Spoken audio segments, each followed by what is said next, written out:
All right. It's alive. Or maybe You it's know. not. We don't know. Spoiler, it's not. All right. Everyone thinks because you're a zombie, you don't know good Oh, dear. coffee. Well, they're wrong. There's only one brew that gets my seal of approval. Deadly Grounds coffee is my guilty pleasure. The aroma is so intoxicating.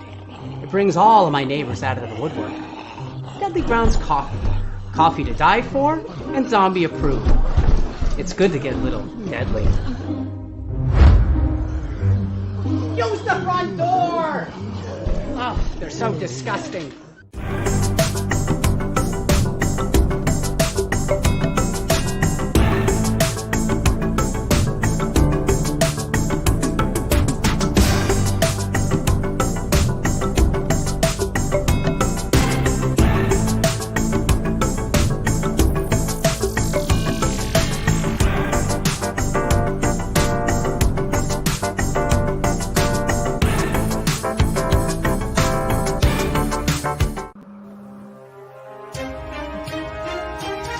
The Dorkening and all affiliated shows are not intended for anyone under the age of 18. The following may contain discussions or scenes that have adult situations, graphic violence, nudity, strong sexual content, and graphic language. This show is intended for mature audiences only. Viewer discretion is advised.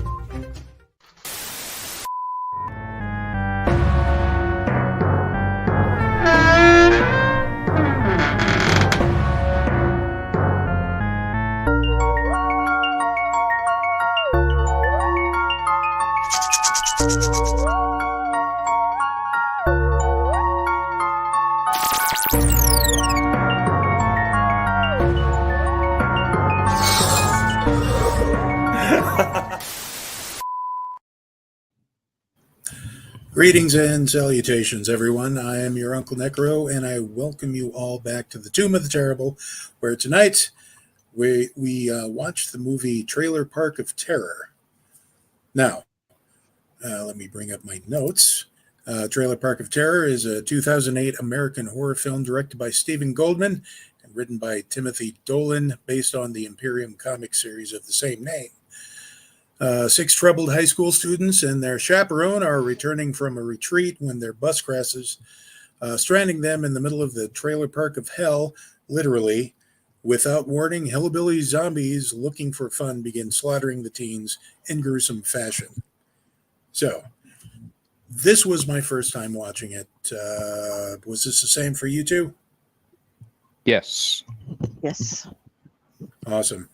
Well, so this is going to be our first impressions all around tonight. I have with me Del and Ron.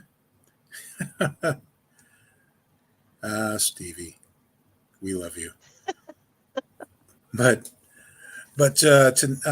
there is a hurricane going on, so Jenny and Josh won't be making it, and Dr. Raz is currently disposed of, as well as Pyle. So it's just going to be an intimate night in the tomb with all of us.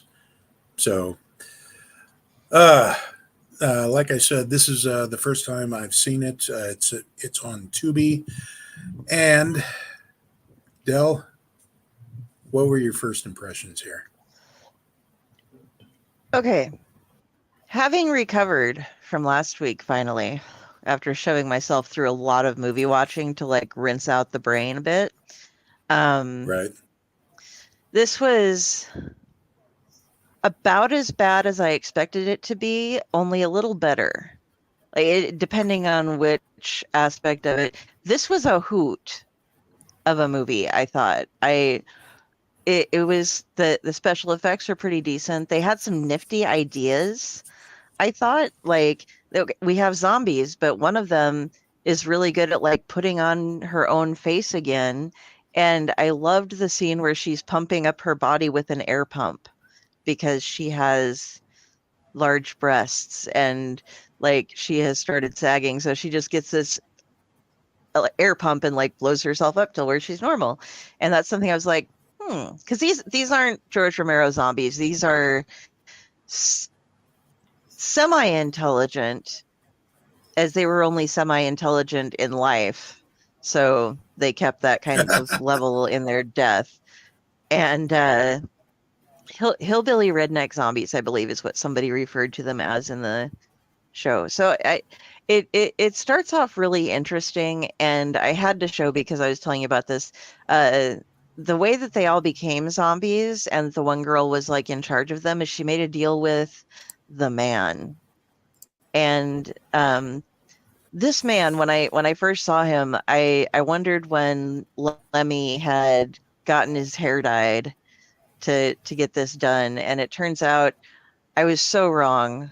I was so very, very wrong. But it was actually a musician, and you said it was Trace Atkins? Atkins. Yes. Atkins. Tra- Okay. Trace So that's Atkins. different than Trey Aikens, right? True. There are extra Very letters true. involved. Yeah. So Slight it variation. wasn't. So I looked up some of his songs and I was like, nah. I wouldn't listen to if it were a pop tune named that, and I don't have any like screw you country, you're bad or anything kind of feel, but just didn't look like he was quite up my alley. But he makes us deal with him, so that's another aspect that you don't normally have in a zombie film. You know, he makes a deal with her, the girl, and then she goes back and kicks some ass, and then we have the youth group, which wow. Those youth group kids were mean. I was like, what Bible camp did you just get off of, man? You're a total dick. And I'm guessing they were the pastor, Baptist. well, the pastor had no control over these kids. They just mocked him, and he's just like, okay, well, I guess I just let him do that because I don't know what else I can do. But yeah, so there were some great scenes that had me giggling, like zombies getting blown up and then them like duct taping one of them back together so that he can run around for the night. There were a couple of questionable moments, like one girl was unconscious in like the dead center of the trailer park for a good hour or so.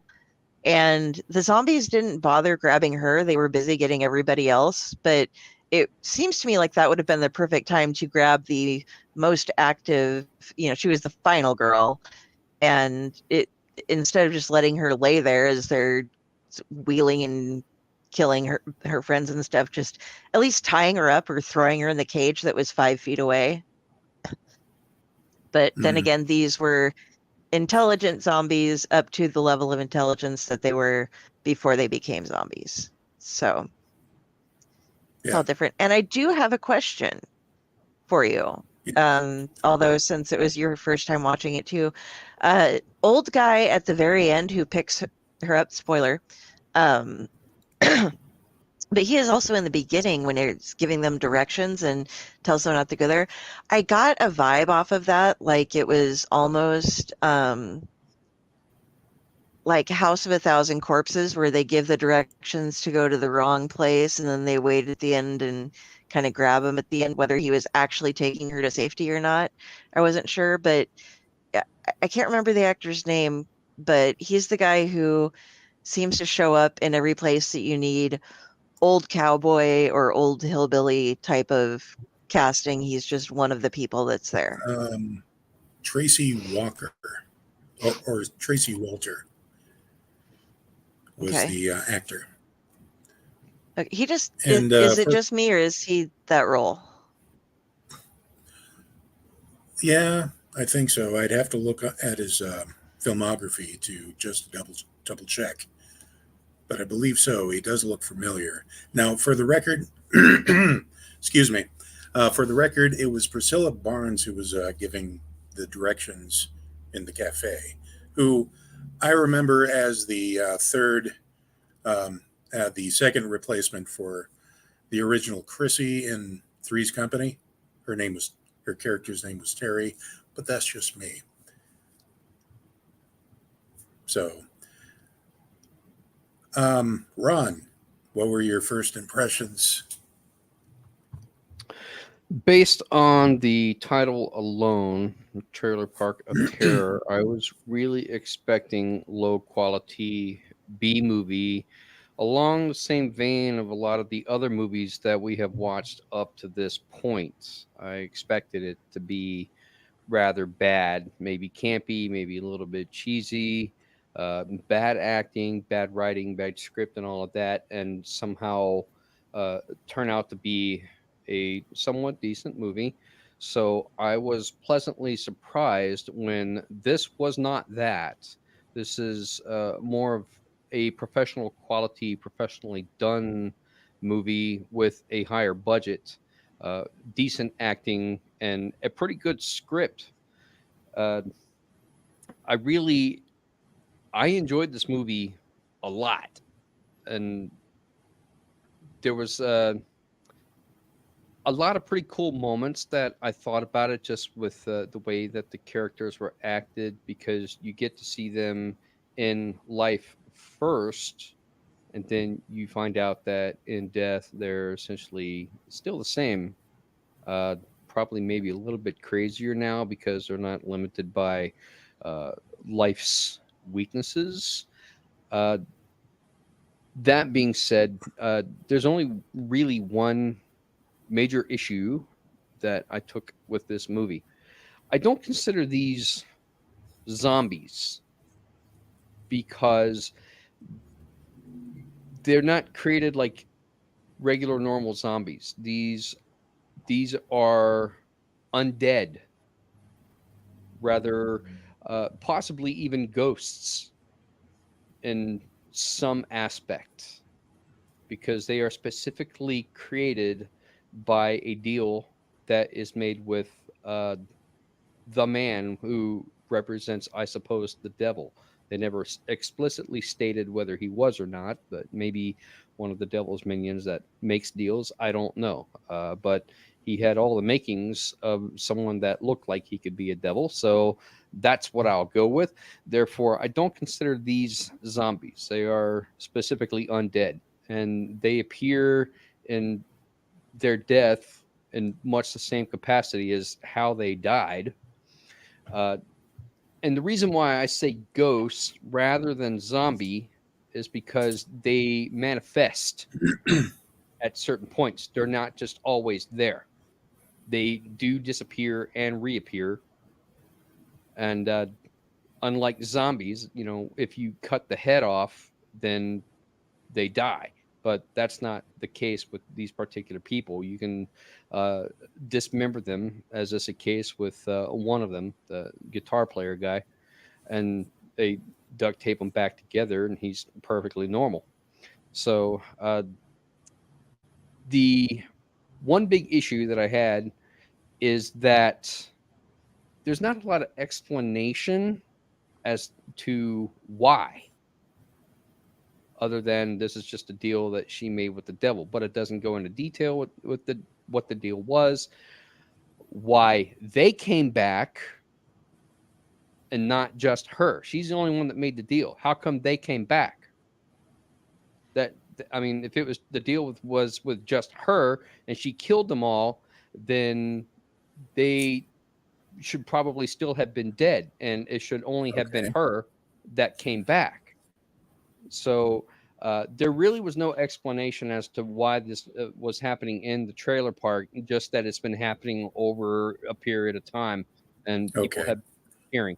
And that's about it. But I realize that none of that is really important, because you can make of it what you will, and it does not deter from the overall enjoyment of this movie. Okay. We can get into that a bit deeper. We were just going for immediate takes here. So That was my immediate for me, take. okay. Well, for me, basically, I was the impression I got was just like Ron. I was expecting, with a name like Trailer Park of Terror, one of those no budget filmed on a cell phone or what very no budget horror flick that you would get in those 50 movie packs from Walmart. that are just, just wondrous trash. Instead, I believe I believe what popped in my head when I was making my dinner after watching this movie was that this would be like if Rob Zombie made a horror movie in the 90s and went for the House 2 aesthetic. If you've ever seen House 2 in the 80s, it's kind of like that. It edges on comedy, but plant firmly in the horror genre there.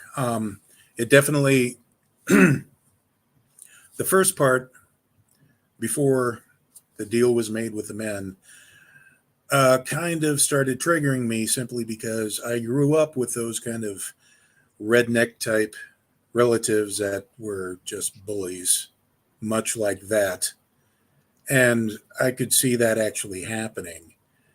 What triggered her response to go and make the deal with the, we'll just call him the devil, because, a devil, whatever you want to call him, the man in black, whatever you want. But later on, I started getting very, very annoyed with those kids in that bus, especially the one who just came off as wouldn't shut the fuck up, and coming as somebody who has spent a couple of decades as a church youth volunteer. Yeah, that's I think they were kind of going for over the top parody, but no, that was. We'll get to that, Stephen. Stefan. But it's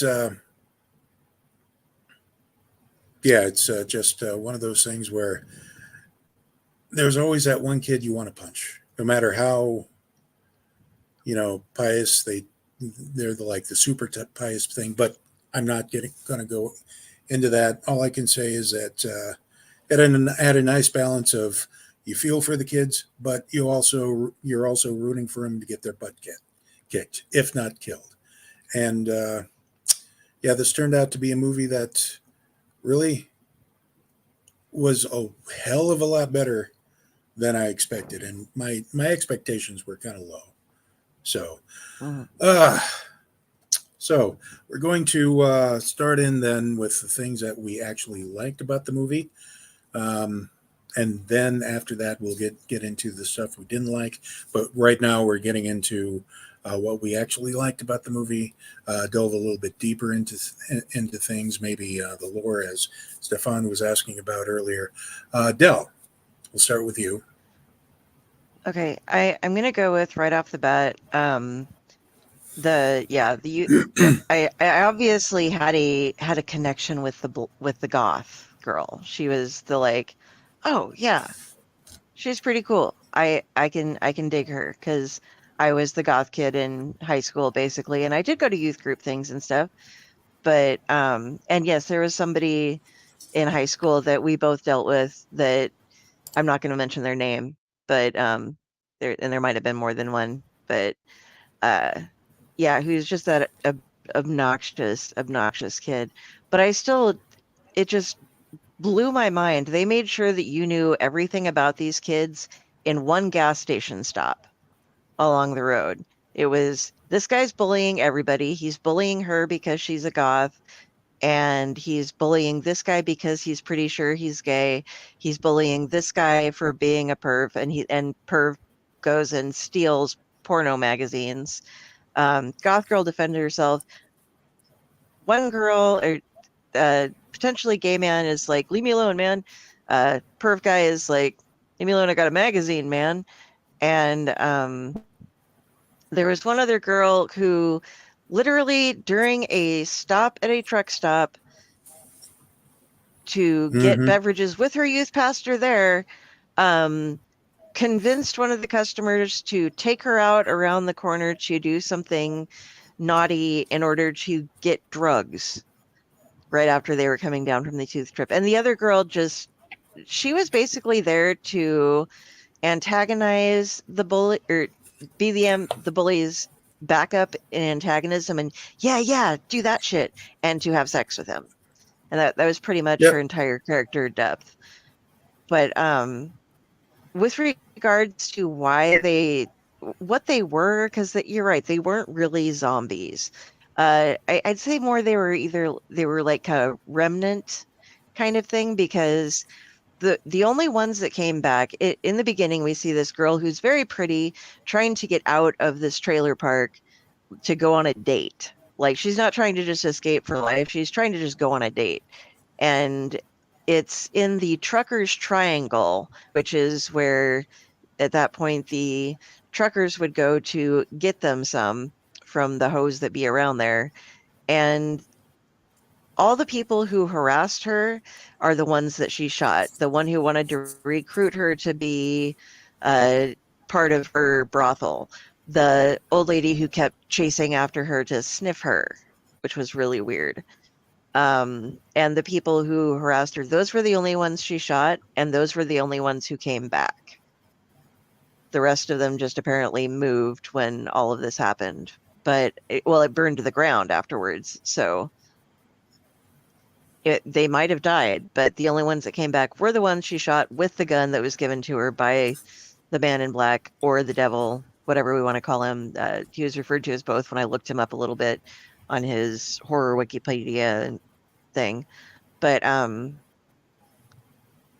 so yeah, it kind of, it made no sense to me as to why she was luring everybody there to let them go through the same things that she had been trying to escape. That was very weird to me. Like, they were remnants shooting porn while they were dead. And I don't know, that was a really weird angle to take things in. Like, well, this is like, I don't know how they distributed it, if they did or not, but it was just a really bizarre take on things. But overall, yeah, I did like, because of the difference. Like when you said when Stefan was asking why the zombies, it's just those people. When the sun comes up, yeah, they just disappear, and the place turns back into being a burned out husk of a trailer park. But during the middle of the night, it's like preserved as to where it had been when the initial event happened. So I think they had some creative ideas behind this beyond the normal zombie style of movie or similar things. And most of them worked. They did leave us questioning things a little bit, though. They didn't quite get into depth as to, like, he only appears at the very beginning and the very end, and so you don't know, like, what was the deal? Like you were saying, we don't know why it turned out this way. Uh-huh. So sorry about my rambling there, and if I'm having problems, guys, I'm lagging. So yeah, that's something. It's yeah, I think that you do bring him some interesting points. I'm going to save mine for after Ron gives what he likes about this. But go ahead, Ron.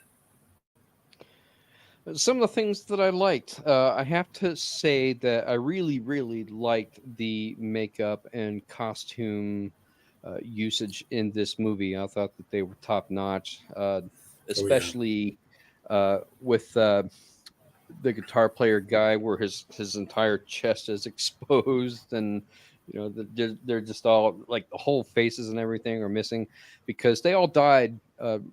Not just from gunshot wounds, but when she blew up the entire trailer park.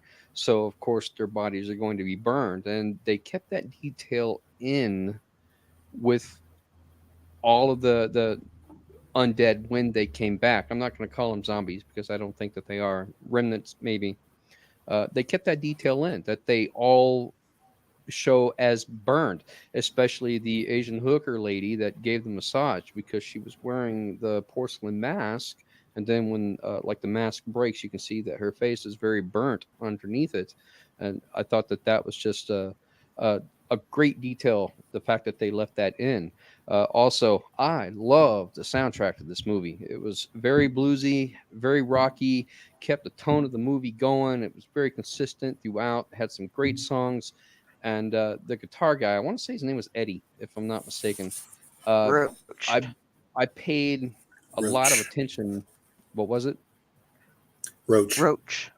Roach. Yeah, okay, that's right. I paid a lot of attention when he was playing guitar, because sometimes he'll put guitarists in movies and you hear the soundtrack, but what they're playing doesn't actually match what the soundtrack actually is. But in this case, everything that he was playing lined up. It matched with what was being played in the movie. So I have no doubt that he was actually playing those parts in the movie, playing those guitar parts. And I love it when they do that, when it's an actual guitarist playing in a movie and there's no question about it. And I thought that was great. I like all of the troubled kids. They had no story arc. There was no development. They were all two-dimensional, as we call them in the literary world. They were all two-dimensional kids. And usually in a story, if you have a two-dimensional character, there's some kind of story arc where the person grows and develops, and by the end of the story, they're a three-dimensional person. Something has happened to change them, to make them a more fulfilling character. That was not the case. They were each a character type. They explicitly served a role. One was the bully, one was a drug addict, one was a pervert, a sex fiend, and so on. So their deaths, the way that they died in each scenario, was custom fitted to what their character type was. The pervert, on the massage table with the Asian hooker, the heroin addict or the drug addict got into Roach's stash, and that led to her downfall. And the bully with his girlfriend, and they're having sex, and they're the ones that get tortured by Nora and the rest of them trying to make the movie. So each character type, that was their flaw that led to their downfall. And I thought that was an interesting plot point. And I don't know if either of you noticed that was the case, but I thought it was an interesting plot point. So yeah, there's a lot of little things like that in this movie that I really liked. I would have liked to have seen more expounding on the devil character, or for him to show up maybe at midpoint through the movie and talking to Nora, and maybe divulge a little bit more information about what the deal actually was. Because, I guess this is leading into one of the things that I didn't really like about the movie, but it's not so bad that it totally threw it off for me. Getting into that, at the beginning of the movie, Nora just wants to go on a date. She, wants to get out of the trailer park for a little bit and all of that. And then her boyfriend gets killed from the other trailer park bullies. She makes a deal with the devil. She gets her revenge. She goes, she kills them all. Okay, that's fine. Then there's this point of acceptance where she just blows up the entire trailer park with her in it. When she comes back, she's the only one that has changed character-wise. All of the rest of them are still the same. Roach is still about his pot and his drugs. They're all basically the same people that they were in life. She's the only one that's changed because she wanted to get out of the trailer park. But now, after her death and the deal with the devil, she's leaned into it. She's accepted it. Now she's the queen of the trailer park. All of them answer to her. And she is no longer trying to be the good girl and escape. She's leaning into it and has become the worst of the bunch. And I thought that was an interesting plot point. So while she's still somewhat two-dimensional. She's the only one that's actually switched. And nobody in this movie is completely redeemable. And you could make a point for maybe the goth girl is, because Nora sees herself in the goth girl, which is the reason why she gets to live. But does that excuse all of the bad shit she's done up and to that point in her life? She's out of the movie for the most part because she's unconscious. So I thought that these were just interesting plot points. We're watching what happens to everybody else, and she turns out to be somewhat the main character in a way because she's the only one that lives. I believe we call that the final girl. Mm-hmm. So, interesting expounding there. I would have to say what you find, no explanation as far as the motivation behind the men, I actually find as a plus, because I'm a big proponent of let the viewer think about what has happened. Don't give them everything. Don't spoon feed them. Just give an idea and trust that the viewer is smart enough to actually try to connect, make a connection. Well, that was the point that I made at the beginning. That was the point that I made at the beginning, where right. I would like to have seen more exposition on what the deal actually was, but it does not matter because it does not deter from the enjoyment of the movie. And it's better, less is more. Leave it at less so that the audience can make their own decision about what actually happened. Right. What I was about to say, though, is this is based on a comic book series, so it may actually be in the comics. I didn't have time to actually find them online to actually double check. I have no idea how long of a series this is, so I may get back to that at a later date. I don't know, but Dell is normally our comic book girl, so I don't know if you've come across this. No, I was going to, and it got to be too late today to pull up the comics and read them. It does say, there's some more exposition on it in his definition, so I'm assuming that probably was relayed in the comics. So it's something, it's kind of like with the MCU movies where people might not understand what's going on, but they just kind of accept it because the movie's flowing enough. Then they, you trying to explain like, well, why does this character do this in a Marvel movie? To my mother has taught me it is futile. She does not want to hear about the comics or anything. But in this case, and there was also 2 cuts of this movie, I believe. So it might have been maybe the cut that we all watched on Tubi. It might not have been included in that. It could have just been considered too extraneous. So I'm not sure. That would be interesting to look into, I think. But as far as what I liked the fact that the writers and the directors, they actually took time to think this out, to give it a little bit of flesh on the bone. I am in agreement that no, these are not zombies. They do fall under the undead category, but I'm thinking it's more of a ghoul type situation, wherein after making the deal with the devil, she is now enslaved by the devil, and she may seem to, for some odd reason, be the leader of the trailer park people that she so desperately wanted to get away from, but that's essentially the deal that she made, and now that's her own personal hell, I guess. Having to lead these people. That too. Yeah. So, but the makeup and the effects on this, top notch, really great. There was a slight bit of CGI when her face started kind of coming off a bit at that one scene, but that that was the minor quibble that I had. Also, Priscilla Barnes. I just I always go hee whenever I see her, like in The Devil's Rejects when she was in that.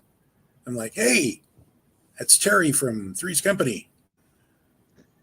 I like to think that's the actual character, and that's how she moved on from that situation. Anyway, but okay, so now we are, yeah, but we are now moving on to what we didn't like about this movie. I'm not sure if there's going to be a lot, but Del, go ahead, whenever you're ready. I'm gonna jump in real quick to give us on the Villains Wiki what the deal was. Okay. After the murder of her fiance, Erin, a devastated woman named Norma leaves Top Hat Meads, which I think some of this is different in the movie, until she comes across a mysterious man who gives her a gun in order to act her revenge in exchange for her soul and eternal servitude. And then it says that after she goes in, she kills everybody, tosses a cigarette, blows everything up. And after arriving in hell, the man then allows Norma to return home with everyone she murdered as her minions, as long as she collected souls for him by killing everyone that came across them for the next several decades. So that's apparently the deal that was made that we didn't learn about in the movie. Okay. I kind of got that actually, because they did allude to that within the movie when you start seeing the newspaper clippings of people that are disappearing out of this, from this trailer park over the years. So I'm thinking that these ghosts, these remnants, they do not necessarily exist until someone treads within that area of the trailer park. That's when they manifest and they pull, they kill those people, all the bad people, and pull those souls into hell. And that's basically what the deal was. They're collecting souls for the devil at that point. So that was kind of the gist that I got from it, just because the people kept disappearing. And then when you see the trailer park at the end, it's all just a burnout husk, like Del said. So I feel like they only manifest when there are people there to actually kill. Yeah, and as far as the things that I didn't like, I kept waiting for character development to occur. And like Ron pointed out very well earlier, these were very two-dimensional characters throughout the entire movie. I then was trying to be like, okay, if we link these up, there were 6 kids and then the youth pastor who died very early on. Can we tie them into like the 7 deadly sins or something like that? Was that supposed to be something that was going? No. Okay. That wasn't it. So I couldn't come up with, I mean, they did die though, like you were saying, doing what was wrong with them. So it was just like, or however they were broken as people, but it didn't go into the one kid who was being accused of being gay. They did nothing with his character at all. He just kind of, other than the fact that one kid made fun of him for that, they didn't allude to the fact that that might actually be something other than some bully just being like, yeah, you're gay, And he just kind of hung out for a little bit and died incidentally. Like he's the one that got really deep fried from the butcher. No, that was the bully. No, the bully was. No, the kid I'm talking about, he died by getting run over in the end. They threw him in the cage. Yeah, that's right. They threw him in the cage. Yeah, he spent most of the time underneath a crawl space. Yeah. This is a movie with a demolition derby. Yeah, they go and find cars, and all of a sudden they're not the only people in the cars. Like it's something apparently the remnants, we'll call them, do for fun. 'Cause not even the movie refers to them as zombies. Somebody calls them that, but Right. that doesn't necessarily mean that they It's are. just one of the characters, and it's kind of an arbitrary line Yeah. thrown out there, which it makes Right. sense, in that situation. Yeah, and another thing it did remind me kind of the dialogue wise and some of the portrayal. It was like an almost Rob Zombie movie. You'd mentioned that, and it felt like it was inspired by uh, House of a Thousand Corpses or something like that with some of the dialogue and some of the acting that they did. They changed some of the lines, but there was a lot of really that style of acting going on that we've Yeah. come to expect from a Rob Zombie film. So, oh, hi, Mike. Sorry I missed you. Hey, Mike. Don't worry, we hadn't Right. either. It's a good movie, though. Check it out. Yeah. Yep. Free on Tubi. So those are some of the things that I didn't like, but not too much. It wasn't that bad, you know. I know. Because So I was gonna say, well, so I was Ron, I guess, but I'll finish. Yeah. well, I was going to say that my friend Brian and I went to see Maxine over the weekend. The third part of Ty West's horror trilogy, I guess, and that turned out to be a bit shorter discussion simply because there wasn't much we didn't like about the movie. It was one of those. The more nits we would pick, the greater the podcast, I guess. But anyway, Ron, what were some of the things that you didn't like about the movie besides everything, the minor points? I'm going to answer this real quick before you do. Mike, currently there is there's some problems going on behind the scenes with some of the people in the campaigns. So until that all gets resolved, it will not be coming back. We will let you know, however, when we are going to be bringing the Owlite Adventures show back. So, yeah. Okay, sorry. Okay. Got that out of the way. Now we're on. Other than the things that I've already mentioned, and my biggest critique, of course, being that I felt like they could have expound upon what the deal was a little bit better, and maybe had the devil appear at least one more time to talk with Norma and explain the deal a little bit. There's really not a lot about this movie that I didn't like. And what Del said about there being no character development, I'm rather okay with that, because I feel like if there had been more character development, I thought that it would have made the movie much more heady and probably not as good. I think that it would have interfered with the enjoyment of the movie. The caveat to that being that usually in a movie like this, they try to build up one character so that you develop an emotional response to when that person actually dies, and you go, "Oh, I like that character," And in this case, I didn't feel that for any of the characters, because I was in it for the enjoyment of the movie and the different ways in which they would die. So I didn't really need to feel anything for the characters. So I'm kind of glad that it didn't have the character development in that way. But if you take a look at a movie like House of a Thousand Corpses, as we've mentioned before, there wasn't really much character development in that movie either, because when you have a movie titled House of a Thousand Corpses, you're watching that movie because it's called House of a Thousand Corpses, not house of a whole bunch of characters with character development that are eventually going to die. It's the same thing with this movie, Trailer Park of Terror. You're watching it because it's called Trailer Park of Terror. Okay, that it's an enticing name. What does this entail? What kind of movie am I going to watch? And you get exactly what the title says. And if you put character development in there, I think that it would interfere with that enjoyment. So I'm kind of glad that it wasn't there. I mean, I think that was the idea behind Snakes on a Plane. Exactly. I mean, He got me to see it. Motherfucking snakes on a plane. That's what you get. Yeah. Right.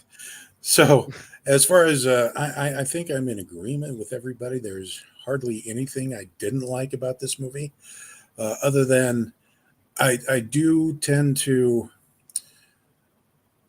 Okay, so this is the same complaint I normally have with the Rob Zombie movies.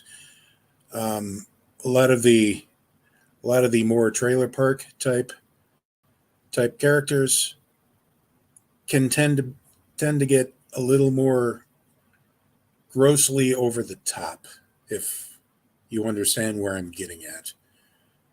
As far as, woo-wee, I'm going to fuck you up. You know, Over just one of exaggerated. Right. And that tended to get on my nerves, especially at the beginning when they were bullying the poor girl. But yeah, it's I think the fact that you weren't really too sympathetic with any of the characters that were being killed off worked in the movie's favor. I did have kind of a kinship, like Del mentioned, with the goth character, but that is kind of where I'm laying too. We didn't really dive into what made her broken, for lack of a better word, I guess. Why they didn't really mess with her too much and let her go at the end, besides the fact that the sun was coming up and their time was almost up. But yeah, I could have gotten. He basically quoted almost exactly everything that Norma said at the beginning of the movie. Okay. Yeah, she had that little moment of, I want to be respected for what I am. Yeah, and then, fuck you, kill me, you'd be doing me a favor. And then it's like, oh. Okay. Well, then we won't. All right. Well, in that case, let's see. I didn't bring up any of the 5-star reviews on this one. I was kind of running behind. I'll bring them up right now. So if there's anything else you wanted to add, now would be the time. I thought when I saw her laying there on the ground, the goth girl, for a second it came to me like, hold on, just a second, I need to clear my throat. It reminded me of Nancy from The Craft for a second there. And I was like, you know what? Okay.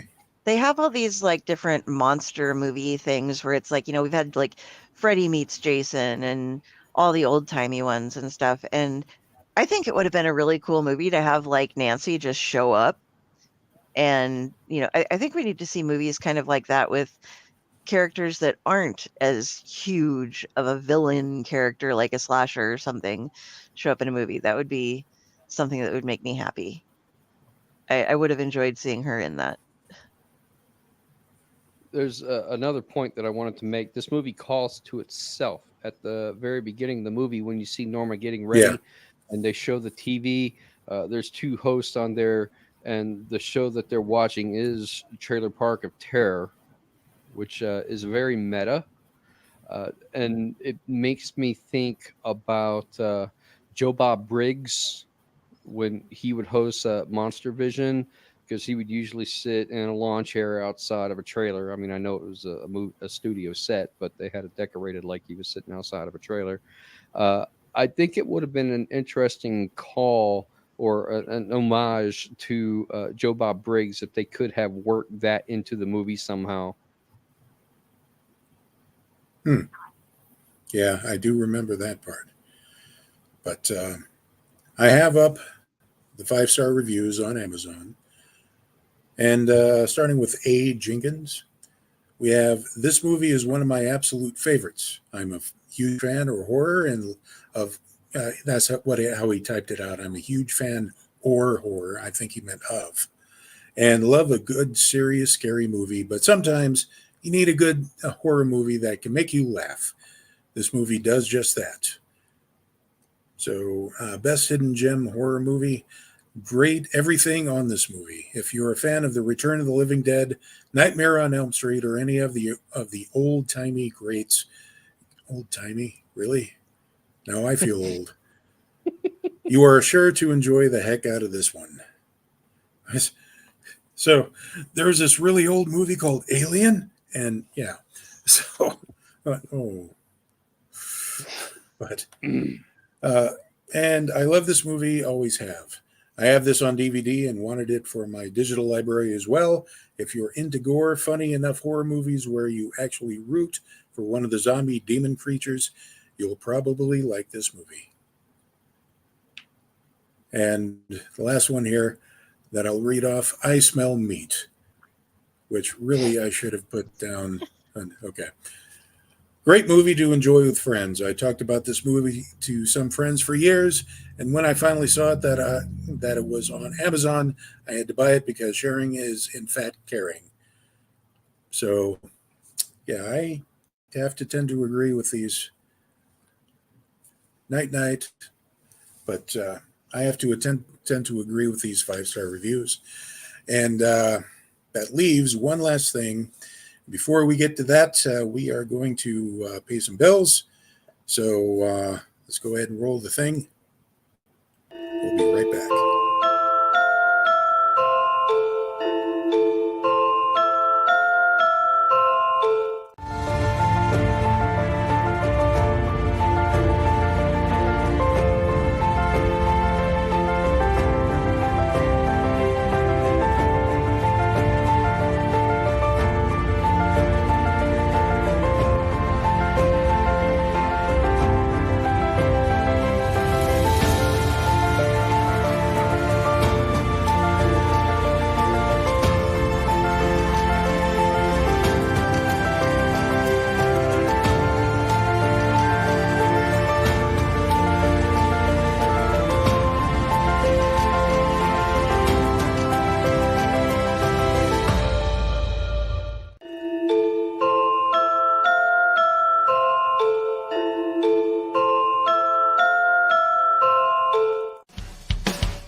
Greetings and shabebans. We are the Retro Reductibus Cephala Podcast, a long-form bi-weekly show that celebrates all the things that made growing up awesome. Yeah, that sounds good, but I don't know what all those words mean. I think what Parasite Steve's trying to say is that on Retro Reductibus, we explore a range of retro goodness, from toys, video games, and movies, to cartoons, and even snacks and school lunches. Oh. And we do it all with a positive spin, a slew of killer guests, and some very adult language. And you know what else is cool? No. This crazy show is part of the Door King Podcast Network with new episodes every Tentacle Tuesday. What's that? And if waiting 2 weeks for a new episode gives you a sad, know that we drop bonus episodes all the time, like the off-format Crow's Nest and an interview series we call The Brick. You can listen to Retro Reductibus on Apple Podcasts, Spotify, Stitcher, or any app that's cool enough to carry the only show that celebrates all the things that make growing up awesome.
Welcome back.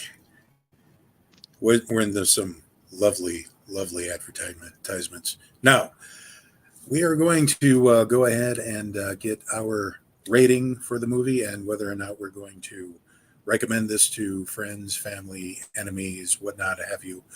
So, Del, we'll start with you. I'm going to give this movie a 7 out of 10. And Okay. I enjoyed it. It was humorous. I would recommend it, probably not to my mom, but she doesn't like horror anyway, so nothing that we watch would I ever recommend to her. But to friends who like fun horror movies, I would definitely suggest it there. So yeah, this Okay. for being a Tomb of the Terrible movie, this was not terrible, but it No. was B movie enough to like fit in the category, you know. Yeah. So Ron. That's what I got. Okay. I will give. Well, since there was really only one small thing about the movie that I took issue with, and I won't even say that I didn't like it, because I can go either way on it. I can make an argument for it either way. That being the whole exposition on what the deal actually was. If they had put that in, I thought that it would have helped the movie. But even though they didn't put it in, I thought the movie stands up on its own as a pretty decent movie. Therefore, I am going to give this movie an 8 out of 10. I don't believe that there's ever any movie that can be a 10 out of 10, because that would just make it the perfect movie. And I don't think I've ever watched a perfect movie. I was thinking about maybe whether or not I would give it a 9 out of 10, but I still feel like maybe there's some room for improvement if they were to ever possibly remake this. And I don't know why they would, because I don't know how, other than messing with the storyline a little bit, that could make it any better. So I'm going to give it a solid 8 out of 10. And as far as recommending it to people, I already have. I've actually mentioned it to my friend Maddie when he comes over and we sit and watch horror movies a lot. I've mentioned it to a couple of people on TikTok that also do horror movie reviews as well. And I've mentioned it to my haunt crew at Backwoods Oddities for them to watch it as well. So yeah, I will continue recommending this movie. And this is probably not the last time I'm going to watch it, just because I liked it. Awesome. As far as I go, I will definitely give it a 7 out of 10 as well. I thoroughly enjoyed this. This was not what I was expecting, and that is a good thing. That was in a good way. I was impressed greatly by how much love was put into this movie, and I'm surprised I haven't seen and loved this sooner than than now. As far as recommending this, oh heck yeah, I would recommend it to pretty much anybody and everybody that I know loves this kind of a horror, or just has a small bit of a morbid streak down their back. And Summer Whedon Bear definitely loved it. So that leaves the Wheel of the Terrible. All right, everybody. We I are thought ready. we only had one movie left on it, didn't we? Sleepaway Camp. We still need. We still need to spin it. It must be spun so it can be done. Okay. What are we all voting on here? Sleepaway Camp, maybe. I don't know. I'm okay. I'm curious. I'm hoping. We're gonna get some Sleepaway Camp here. Maybe. I don't know. Oh. So close. Oh. Where are we? Oh, yay! It just lands on the Camp. line. Nothing. Yeah, right. Yay! Sleepaway Camp. So yeah, which is a 2B movie, by the way, folks. So it is a 2B send movie, us your selection. Oh, I was watching not this just over a B and over. movie; it's a 2B movie. I'm beginning to understand now, but yeah, I can't wait to have an excuse to rewatch this movie. Even though I know the twist, everybody knows the twist. We don't care. It's a great movie. You wait. This is never saw it. No. No. All right. No. Well, can't wait for next week then. I guess I'll be seeing it. Oh boy. Okay. Boy, howdy. So, am I excited? And it'll probably be better than the first time watching Troll 2, I'm guessing, for you. Oh, thank God.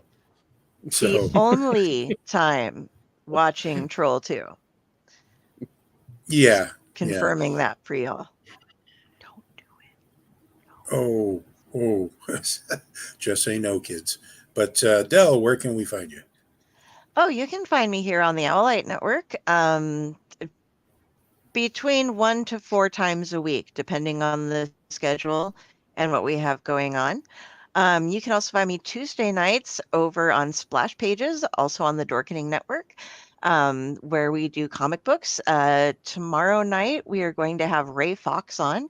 And if you want to keep up with the reading on there, we read the 12-issue series Gotham by Midnight, which was quite good. And was very interesting view. There's very little Batman. It follows a sect of the Gotham Police Department that deals with paranormal cases.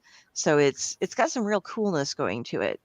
If you want to find my author page or anything like that, don't use this name. Look up Carrie, Kari Sanders on Facebook, and that if you see the see this picture as an avatar, that is me. I am judging you. Looks just like you. But you can follow all my links. They go everywhere, and Jenny tends to answer most of them. She is not here tonight, however. Also want to throw in before I pop off, we are working on updating our YouTube stuff. So we're going to have extra channels, including Tomb of the Terrible will have its own channel. I'll be adding that in the show notes up above or down below. But that way you can find us on both pages. Getting a little confusing here. So yeah, if you can follow, like, subscribe, anything like that, we would love it. We are one like away, or whichever it is, on our YouTube page from hitting 100. So we would love it if we could hit there. Also on our Twitch pages and stuff. And because the more stuff that you guys, the more likes and follows we have on things, the more things we can do for you. They give us better ways to interact and give you more content. So that would be awesome. And yeah, that's me. All right. On the network. Ron, where can we find you? You can find me here in the Owlite Network, usually on Sundays and Monday nights as my schedule permits. And you can also find me at my author page on Facebook under Ronald W Gillespie Jr. -author for my new book and any subsequent books that I end up publishing, and hopefully there will be many. You can also find me on TikTok. I am a martial artist by profession, and I make martial arts related content for TikTok, and you can find me there under @Wolf Dojo, and Wolf is spelled with a U, WULFDOJO. And other than that, you can also talk to Jenny, and if you can't find me anywhere else, she can get in touch with me. Okay. And I remain, as always, your humble servant, UncleNecRo. And I just want to take a moment and say that for the same price as a coffee at Starbucks, you can buy a Kindle edition of the Owlite Menagerie, which features a whole slew of Owlite of the authors and storytellers and poetry writers here on the Owlite Society and the Owlite Network. And for the next year, all proceeds go to this nonprofit charity to fight illiteracy. It's also available in softcover and hardcover too. So if you prefer that, it's available for you wherever you purchase your books. And I believe the three of us have stories in that book, do we not? Yes, we do. Yep. And you can find me here on the farm for the time being in eastern Nebraska. I'm on the Tomb of the Terrible every Monday night, and sometimes I pop in on the padded cell whenever I remember to wake up in time. And there's various blogs, a couple of other podcasts that I handle here too, and it's been a pleasure to share this movie with you guys, and I can't wait to share the sleepaway camp with you next week. So until then, I'm curious about. Yes, you will be. Seek help. Good night, everybody.